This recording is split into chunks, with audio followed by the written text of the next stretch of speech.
আসসালামু আলাইকুম এবং ওয়েলকাম সবাইকে আফটার ইফেক্টস ফর অ্যানিমেশনের 15তম লেসনে, যার নাম ইনভার্টেড ট্র্যাক ম্যাট। এখানে থাকছে আপনি কিভাবে ইনভার্টেড ট্র্যাক ম্যাট ইউজ করার মাধ্যমে একটি সিনকে একটি শেপের বাইরে থেকে শেপের ভিতরে ট্রানজিশন করতে পারবেন, অর্থাৎ উল্টোটা, ট্র্যাক ম্যাটের উল্টোটা কীভাবে করতে পারবেন সেটা আমি শেখাবো আজকে।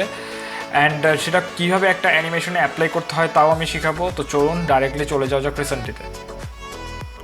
তো লাস্ট লেসনে আমরা শেপ মর্ফিং শিখেছিলাম অ্যান্ড শিখেছিলাম কীভাবে স্টার থেকে পলিগনে চলে যাওয়া যায় অ্যান্ড কীভাবে আমরা এই সিনটাতে একটি আলাদা প্রাণ তুলে নিয়ে এসেছিলাম শেপ মর্ফিংয়ের মাধ্যমে।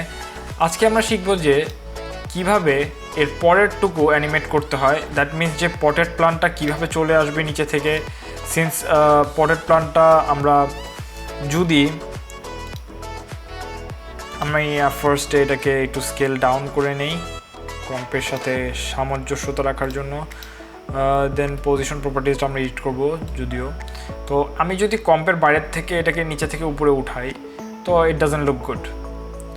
তো আমি চাচ্ছি যে এই জায়গাটুক, এই পোর্শনটুক হিডেন থাকবে, ঠিক আছে? তো এইটুক হিডেন রাখার জন্য আপনি কি করতে পারেন? আপনার মাথায় যে ফার্স্ট থিংটা আসবে, যেহেতু ব্যাকগ্রাউন্ডটা আমার সলিড ব্লু, সেহেতু আমি এখানে একটা সলিড ব্লু শেপ এঁকে দিতে পারি অ্যান্ড সলিড ব্লু শেপটাকে আমি এই লেয়ার 5-এর উপরে রাখতে পারি, যার ফলে যখন এইটা এইভাবে নিচে থেকে উপরে উঠবে তখন সলিড ব্লু লেয়ারটা দেখা যাবে না, right? Okay, right, in a sense right. But যখন আপনার ব্যাকগ্রাউন্ডটা সলিড ব্লু হবে না, যখন আপনার ব্যাকগ্রাউন্ডটা সাপোজ একটু টেক্সচার থাকবে, সার্কেলস থাকবে, অথবা একটা সিন হবে পিছনে, একটা অ্যানিমেটেড অথবা একটা সিন থাকলো পিছনে, ওকে, দেন আপনি কী করবেন? তখন তো আপনার ওই শর্টকাট ট্রিকটা খাচ্ছে না, তখন আপনার জন্য আসতেছে ইনভার্টেড ট্র্যাক ম্যাট। তো ইনভার্টেড ট্র্যাক ম্যাট কীভাবে ইউজ করবেন আমরা চলুন দেখি।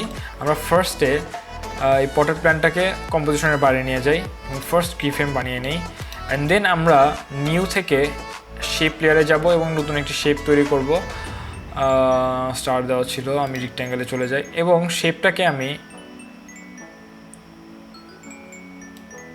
এই বেস বানাবো, এতটুকু করে দেব অ্যান্ড এই শেপটার সাথে আমি এই লেয়ারটাকে ইনভার্টেড ট্র্যাক ম্যাট করে দেব। দ্যাট মিনস যে এই পটেড প্ল্যানটা যেখানে শেপটা থাকবে সেই জায়গা ছাড়া বাকি সব জায়গায় দেখা যাবে, এই জায়গাটুক বাদে, এই শেপ লেয়ারের এই জায়গাটুক বাদে বাকি সব জায়গায় দেখা যাবে।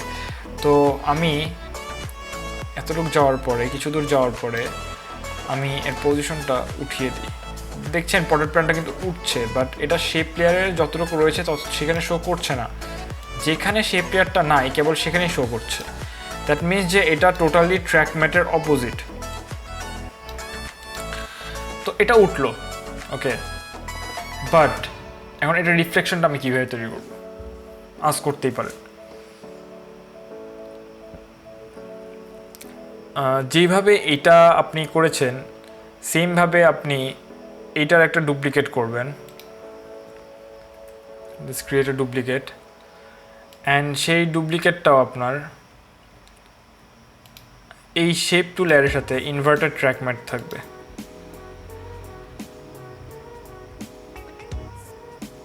সরি, আপনি যদি এটা করেন তখন কি হবে? তখন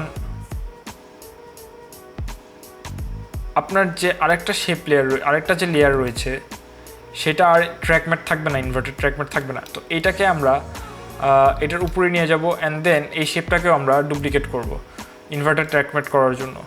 এটাকে এর উপরে দিয়ে দেবো অ্যান্ড এইটাকে আমি শেপ লেয়ার 3-এর সাথে ইনভার্টেড ট্র্যাক ম্যাট করবো অ্যান্ড এই লেয়ারটাকে আমি শেপ লেয়ার 2-এর সাথে ইনভার্টেড ট্র্যাক ম্যাট করবো। এখন এই লেয়ারটা যেহেতু আমাদের এইখানে রয়েছে, আমি এটাকে সরিয়ে নিয়ে এখানে নিয়ে যাব। সাপোজ একটা কি ফ্রেম অলরেডি তৈরি হয়ে গিয়েছে, আফটার ইফেক্টসের সমস্যা এই জায়গায়। আমি আনডু করি and then without making any key frames আমি এইটাকে এখানে নিয়ে যাই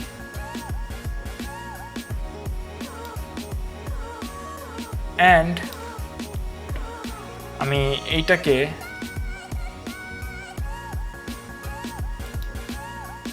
ট্রান্সফর্ম করার মাধ্যমে ফ্লিপ ভার্টিক্যাল, ফ্লিপ হরিজন্টাল হবে, আই এম রিয়েলি সরি।